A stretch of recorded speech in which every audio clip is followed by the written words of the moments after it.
Salam dəyərli izləyicilər.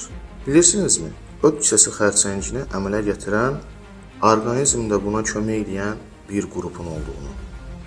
Yeni kəşflərə görə öd kisəsində mikrobiom deyilən, burada məskunlaşan bəzi bakteriyalar xərçəngin yaranmasını sürətləndirir, bunun yaranması üçün şərait yaradır.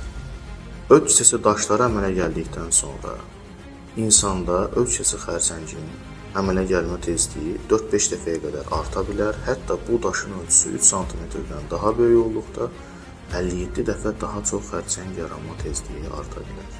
Məhz buna görə də bu xəstəliklərin müalicəsində öd kisəsinin xaric olunması əməliyyatı olduqca vacibdir.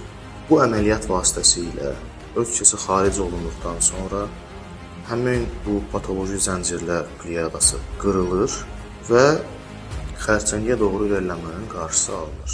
Düzdür, mikrobiom gələcəyin kəşf edir. Zamanla həmin bu mikrobiomlara təsir edən müxtəlif antibioterapiya vasitəsilə xərçəngin qarşısının alınmağı yolları öyrəniləcək. Amma hal-hazırda əlimizdə olan qızıl standart öd kisəsinin vaxtında əməliyyatla xaric olunmalıdır. Bu qədər sağlamlığınızın qeydinə qalın.